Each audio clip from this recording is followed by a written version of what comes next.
தமிழ் உள்ளங்கள் அனைவருக்கும் இனிய வணக்கம். இது உங்கள் தமிழ் ஸ்டோர் சேனல்.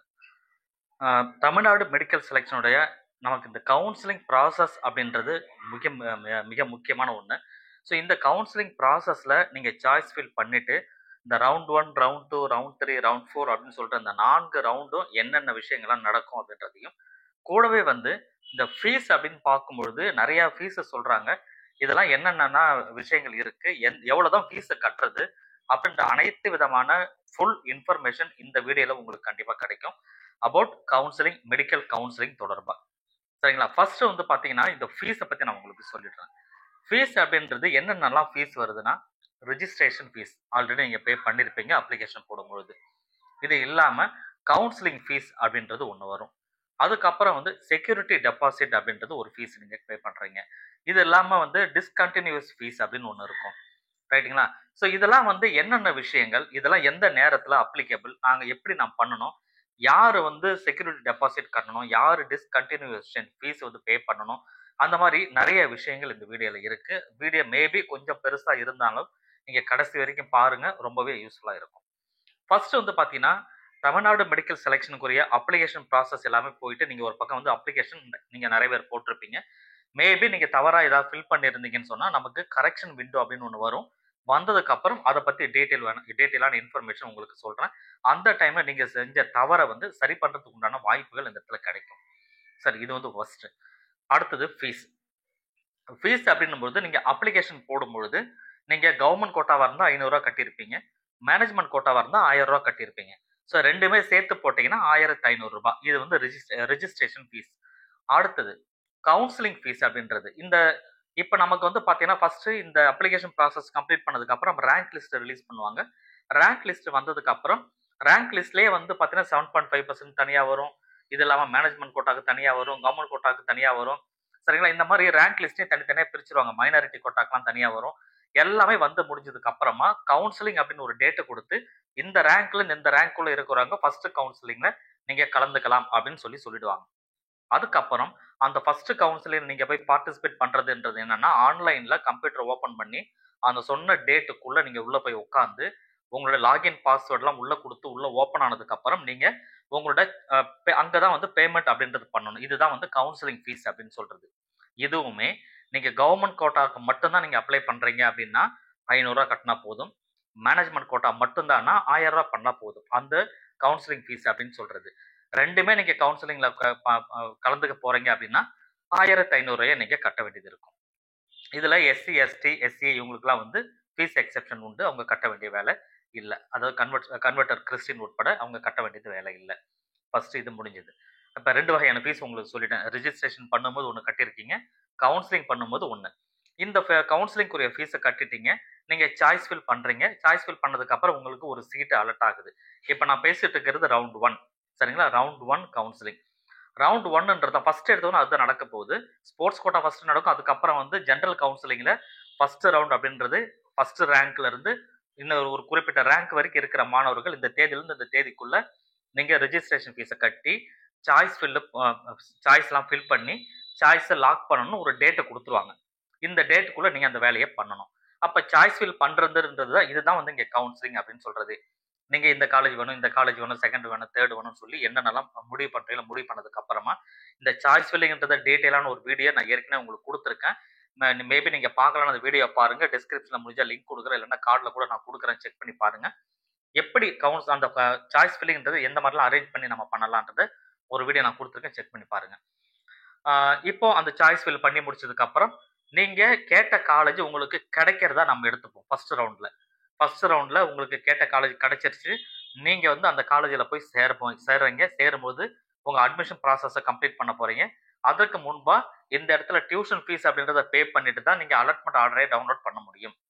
ரைட்டா? அந்த டியூஷன் ஃபீஸ் அப்படின்னு சொல்றது பியூர் கவர்மெண்ட் காலேஜா இருந்ததுன்னு சொன்னா 16,500 நினைக்கிறேன், 17,000. ஸோ அந்த ரேஞ்சுக்குள்ள நீங்க ஃபீஸை கட்டுவீங்க. அதுவே பிரைவேட் காலேஜில் கவர்மெண்ட் கோட்டாவில் நீங்கள் உள்ள வரீங்கன்னு சொன்னால் 4,50,000 ரூபா ஃபீஸை கட்டணும். இதை எல்லாமே ஆன்லைனில் இங்கே நீங்கள் கட்டினதுக்கு அப்புறம் தான் உங்களுடைய அலாட்மெண்ட் ஆர்டரை நீங்கள் டவுன்லோட் பண்ண முடியும். கூடவே செக்யூரிட்டி டெபாசிட் அப்படின்றது ஒரு 30,000 நீங்கள் கட்டணும். யார் கட்டணும் அப்படின்னா, நீங்கள் பிரைவேட் காலேஜில் கவர்மெண்ட் சீட் எடுக்கிறீங்க இல்லையா, இந்த சாய்ஸ் ஃபில் பண்றீங்க இல்லையா, இந்த மாணவர்கள் செக்யூரிட்டி டெபாசிட் ஒரு 30,000 நீங்க கட்ட வேண்டியது வரும். இது எதற்காக அப்படின்னா, இது வந்து ஒரு சேஃப்டிக்காக வாங்கி வைக்கிறாங்க. நீங்க கவுன்சிலிங் ப்ராசஸ் முடியும்போது எந்த தவறும் அதுல செஞ்சிடக்கூடாது. நீங்க செய்யற தவறுனால மற்ற மாணவர்கள் எதுவும் பாதிக்கக்கூடாது. நீங்க சரியா பண்ணணும். அப்படி நீங்க இப்ப ஒரு தவறு செஞ்சுட்டு அதனால மற்றவர்கள் அது பாதிப்பாயிடுது. உங்க சீட் வந்து நீங்க கேன்சல் பண்ண வேண்டிய சீட்டு கேன்சல் பண்ணாம நீங்க பாட்டுக்கு விட்டுட்டு இடையே வந்துட்டீங்க. ஏதோ நடக்குதுன்னா, உங்களோட செக்யூரிட்டி டெபாசிட்ட புடிச்சுப்பாங்க. ஸோ அந்த ஒரு பயத்த நம்ம கிட்ட வைக்கணுன்றதுனால அந்த செக்யூரிட்டி டெபாசிட் அப்படின்றத அவங்க குடுக்குறாங்க. சரிங்களா? அப்போ நீங்க ஃபர்ஸ்ட் ரவுண்ட்ல பார்ட்டிசிபேட் பண்ணும்பொழுது என்னென்ன ஃபீஸ் கட்டுறீங்கன்னா, கவுன்சிலிங் ஃபீஸ் அப்படின்றது 500 1000 1500 பே பண்ணிடுவீங்க. அதுக்கப்புறம் சாய்ஸ் ஃபில் பண்றீங்க. எல்லாத்தையும் கம்ப்ளீட் பண்ணதுக்கு அப்புறம் அவங்க அலாட்மெண்ட் ஆர்டர் வந்து அது ரிசல்ட் வர்றதுக்கு நீங்க சாய்ஸ் ஃபில் பண்ணதுக்கு அப்புறம் அதுக்கு ஒரு ரிசல்ட் வரும். நீங்க செலக்ட் ஆகியிருக்கீங்களா இல்லையான்னு. அந்த ரிசல்ட் வந்ததுக்கு அப்புறம் போய் நீங்க யார் யாரெல்லாம் செலக்ட் ஆனீங்களோ அவங்க போயிட்டு வெப்சைட்ல அலாட்மெண்ட் ஆர்டர் டவுன்லோட் பண்ணணும். அப்படி பண்ணும்பொழுது 4,5 லட்சம் அதாவது யாருக்குன்னா கவர்மெண்ட் கோட்டால பிரைவேட் காலேஜ்ல கவர்மெண்ட் கோட்டா சீட் நீங்க எடுக்கிறீங்கன்னா அந்த அலாட்மெண்ட் ஆர்டர் டவுன்லோட் பண்றதுக்கு முன்னாடி நீங்க என்ன பண்ணணும், 4,5 லட்ச ரூபா பே பண்ணிட்டு கூட செக்யூரிட்டி டெபாசிட் கட்டிட்டு தான் நீங்க அந்த வேலையை பண்ண முடியும். செக்யூரிட்டி டெபாசிட்ன்றது முன்னாடியே கட்ட வேண்டியது இருக்கும். டியூஷன் ஃபீஸ்ன்றது சீட் அலாட்மெண்ட் ஆச்சுன்னா நீங்க பே பண்ற மாதிரி இருக்கும். இதெல்லாம் கட்டிட்டு அலாட்மெண்ட் ஆர்டர் டவுன்லோட் பண்ணிட்டு உங்களோட ஒரிஜினல் சர்டிஃபிகேட்லாம் எடுத்துக்கிட்டு அவங்க எந்த காலேஜில் சீட்டு கிடைச்சோ அந்த காலேஜில் போய் நீங்க சேர்ந்துடணும். ஃபர்ஸ்ட் ரவுண்ட் கம்ப்ளீட் ஆயிடுச்சா, யூஆர் பிகம் ஏ டாக்டர். அதாவது என்ன டாக்டர்ல டாக்டர் படிக்கிறது நீங்க தயாராகிட்டீங்க அப்படின்னு அர்த்தமாயிடுது. ஸோ இது ஃபர்ஸ்ட் ரவுண்ட்ல. அடுத்தது செகண்ட் ரவுண்ட். திரும்பி செகண்ட் ரவுண்ட் வந்து பாத்தீங்கன்னா இந்த ரேங்க்ல இருந்து இந்த ரேங்க்குள்ள செகண்ட் ரவுண்ட் இந்த தேதியில இருந்து இந்த தேதிக்குள்ள நீங்க சாய்ஸ் ஃபில் பண்ணணும், சாய்ஸ் லாக் பண்ணணும், ஃபீஸை கட்டணும்னு சொல்லி ஒரு டேட் கொடுத்துருப்பாங்க. அப்ப அந்த அந்த டைம்ல செகண்ட் ரவுண்ட்ல யாரெல்லாம் அந்த ரேங்க் உள்ள வரீங்களோ அவங்களாம் செகண்ட் ரவுண்ட்ல பார்ட்டிசிபேட் பண்ணணும். இதே ப்ராசஸ் அங்க பண்ணணும். சரிங்களா? இப்போ இந்த செகண்ட் இந்த இடத்துல ஒரு டவுட் வரும். சார் ஃபர்ஸ்ட் ரவுண்ட்ல எனக்கு சீட்டே கிடைக்கல அப்படின்னா பரவாயில்ல, தாராளமா நீங்க செகண்ட் ரவுண்ட்ல பார்ட்டிசிபேட் பண்ணலாம். சரிங்களா? ஃபர்ஸ்ட் ரவுண்ட்ல ஒரு சீட்டு கிடைச்சிடுச்சு, நீங்க போய் சேர்ந்துட்டீங்க.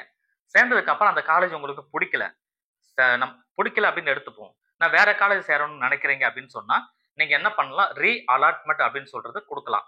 அந்த ரீ அலாட்மெண்ட் கொடுத்துட்டீங்கன்னா நீங்க செகண்ட் ரவுண்ட்ல பார்ட்டிசிபேட் பண்ணும்பொழுது செகண்ட் ரவுண்ட்ல ஒரு நீங்க சாய்ஸ் ஃபில் பண்ணிட்டு வேற ஒரு காலேஜ் உங்களுக்கு செகண்ட் ரவுண்ட் அலாட் ஆச்சுன்னு சொன்னா அந்த காலேஜ் நீங்க எடுத்துக்கணும். ஃபர்ஸ்ட் ரவுண்ட்ல கிடைச்ச காலேஜ் ஆட்டோமேட்டிக்கா அது எக்ஸிட் ஆகிடும், வெளியே வந்துடும். சரிங்களா? இது வந்து ப்ராசஸ். இன்கேஸ் இந்த வருஷத்துல இருந்து செகண்ட் ரவுண்ட்லயுமே உங்களுக்கு அது கிடைக்கலன்னா அங்கேயுமே நீங்க ஃப்ரீ எக்ஸிட்டோ அல்லது வந்து ரீ அலாட்மெண்ட்டோ செகண்ட் ரவுண்ட்லயுமே இந்த வாட்டி வந்து கொடுக்குறாங்க. செகண்ட் ரவுண்ட்ல ரீ அலாட்மெண்ட்னா ஃபர்ஸ்ட் ரவுண்ட்ல ஒரு சீட்டு கிடைச்சது வேணான்னு வந்து ரீ அலாட்மெண்ட் செகண்ட் ரவுண்ட்ல வரீங்க. செகண்ட் ரவுண்ட்ல சீட்டு கிடைச்சது அதுவுமே வேணான்னு சொல்லிட்டு திரும்ப நீங்க ரீ அலாட்மெண்ட்னா ஏற்கனவே நீங்க ஜாயின் பண்ணிட்டு அதுக்கப்புறம் வேற ரவுண்டுக்கு வரீங்க இல்லையா, அதுதான் ரீ அலாட்மெண்ட். நீங்க ஜாயினே பண்ணலைன்னா அதுக்கு பேர் ஃப்ரீ எக்ஸிட் அப்படின்னு சொல்லி அர்த்தம். சரிங்களா? அது ஃப்ரீ எக்ஸிட். நீங்க ஃபர்ஸ்ட் ரவுண்ட்ல சீட்டு கிடைச்சது, நீங்க போய் சேரல, ஃப்ரீ எக்ஸிட் விட்டுடுறீங்க. அடுத்து செகண்ட் ரவுண்ட்ல பார்ட்டிசிபேட் பண்ணலாம். செகண்ட் ரவுண்ட்ல ஒரு சீட்டு கிடைச்சது, அதையும் நீங்க வேணாம்னு நினைக்கிறீங்கன்னா ஃப்ரீ எக்ஸிட். அதுக்கப்புறம் தேர்ட் ரவுண்ட்ல போகலாம். தேர்ட் ரவுண்டுக்கு அப்புறம் எந்த சீட்டு கிடைச்சாலுமே கம்பல்சரி நீங்க சேர்ந்தாகணும். அப்படி தேர்ட் ரவுண்ட்லயோ ஃபோர்த் ரவுண்ட்ல ஒரு சீட்டு கிடைச்சு நீங்க சேரல அப்படின்னா இந்த இடத்துல நீங்க கட்டின செக்யூரிட்டி டெபாசிட் ஃபைனா போயிடும். 30,000 பிடிச்சிப்பாங்க, திருப்பி தர மாட்டாங்க. ரைட்டுங்களா? அதை நீங்க பாத்துக்கணும்.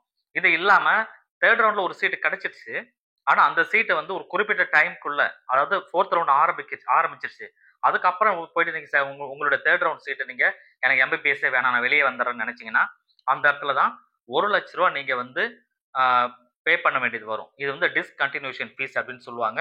இது ஒரு பெனால்ட்டி மாதிரி 1 லேக் ருபீஸ் வந்து கலெக்ட் பண்ணுவாங்க. சாரி, 1 லேக் கிடையாது, 10 லேக்ஸ் ருபீஸ் பே பண்ணணும்.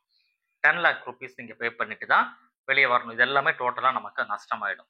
ஏன்னா நீங்க அதை முன்கூட்டியே ஃப்ரீ எக்ஸிட்ல இந்த சீட்டே நீங்க சேராமலே இருந்துட்டீங்க அப்படின்னா பிரச்சனை இல்லை, அந்த சீட்டு வேற ஒருத்தருக்கு போகும். நீங்க சேர்றேன்னு சொல்லிட்டு எல்லா ப்ராசஸையும் பண்ணிட்டு அதுக்கப்புறம் வேணாம்னு சொல்லிட்டு வெளியே வந்தீங்கன்னா அந்த சீட்டு வேஸ்ட் ஆயிடுது இல்லையா? அதனால 10 லேக் ருபீஸ் நீங்க பே பண்ண வேண்டியது இருக்கும் பெனால்ட்டியா. ஸோ இந்த விஷயங்கள் இருக்கு. அதனால எந்த ரவுண்ட்ல எந்த சீட் உங்களுக்கு கிடைச்சாலுமே அந்த ரவுண்ட்ல நீங்க சேர்றது தான் ரொம்ப நல்லது. என்னை பொறுத்த வரைக்கும் ஃபர்ஸ்ட் 2 ரவுண்டை மட்டும் கனெக்ட் பண்ணுங்க. நீங்க வந்து கனெக்ட் பண்ணி வச்சுக்கோங்க. அந்த ஃபர்ஸ்ட் 2 ரவுண்ட்ல ஃபர்ஸ்ட் ரவுண்ட்ல கிடைச்ச சீட்டு வேணாம்னு நினைச்சீங்கன்னா ஜாயின் பண்ணாமலே நீங்க ஃப்ரீ எக்ஸிட் விட்டுடலாம். திருப்பி செகண்ட் ரவுண்ட்ல பார்ட்டிசிபேட் பண்ணலாம். செகண்ட் ரவுண்ட்ல பார்ட்டிசிபேட் பண்ணும்போது வேணாம்னு சொன்னா ஃப்ரீ எக்ஸிட்ல விட்டுட்டு தேர்ட் ரவுண்டுக்கு பார்ட்டிசிபேட் பண்ணலாம். இதோட நிறுத்திடணும். சரிங்களா? தேர்ட் ரவுண்ட்ல சீட்டு கிடைக்கலன்னா பிரச்சனை இல்லை, சீட்டு கிடைச்சதுனால சேர்ந்து தான் ஆகணும், அது கட்டாயம். சரிங்களா?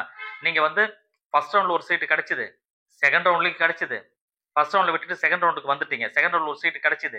அதுக்கப்புறம் திருப்பி நான் வந்து ரீஅலாட்மெண்ட் போறேன். இந்த வருஷம் செகண்ட் ரவுண்ட்லயுமே ரீஅலாட்மெண்ட் இருக்குதுன்றதுனால செகண்ட் ரவுண்ட்ல ஒரு சீட் கிடைச்சது. அதுல நீங்க சேர்ந்துட்டீங்க.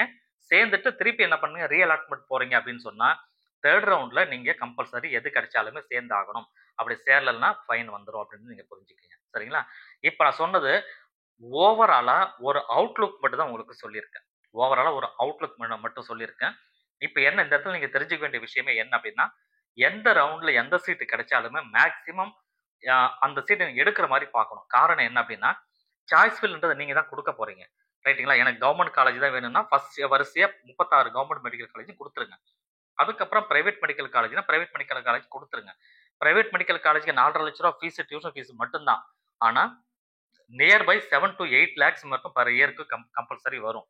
பிரைவேட் காலேஜ்ல கவர்ன்மென்ட் கோட்டா சீட் நீங்க உள்ள போனீங்கன்னாவே. சரிங்களா? இதெல்லாம் நீங்க பார்த்துக்கிட்டு முடிவு பண்ணுங்க. சாய்ஸ் பிரெஃபரன்ஸ் நீங்க எப்படி குடுக்குறீங்களோ, அத பொறுத்து தான் அலாட்மெண்ட் ஆர்டர் கிடைக்கும். சரிங்களா? அத தப்பா குடுத்துட்டு, அலாட்மெண்ட் கிடைக்கிறத வேணான்னு சொல்லிட்டு, இதுவும் போச்சு, அதுவும் போச்சு இந்த மாரி கன்ஃப்யூஸ்லாம் எடுத்துக்க கூடாது. திரும்ப திரும்ப கவுன்சிலிங் நடக்கும்பொழுது, நம்ம வீடியோல நம்ம சேனல்ல உங்களுக்கு அப்டேட் குடுத்துட்டே இருப்பேன். ஃபர்ஸ்ட் ரவுண்ட் எப்படி பண்ணணும், செகண்ட் ரவுண்ட் என்ன பண்ணலாம்ன்றத ஐடியா நான் உங்களுக்கு குடுத்துட்டே இருக்கிறேன். தொடர்ச்சியா சேனல்ல நீங்க வாட்ச் பண்ணிட்டே இருங்க. இப்போ இதுக்கு இடையில உங்களுக்கு சாய்ஸ் ஃபில் பண்றதுல ஏதாவது சந்தேகங்கள் இருக்கு அப்படின்னாலோ, அல்லது சாய்ஸ் ஃபில் நீங்களே பண்ணி குடுங்க அப்படின்னு நீங்க சொன்னாலோ, எங்க டீம்ல இருந்து உங்களுக்கு செஞ்சு குடுக்க தயாரா இருக்காங்க.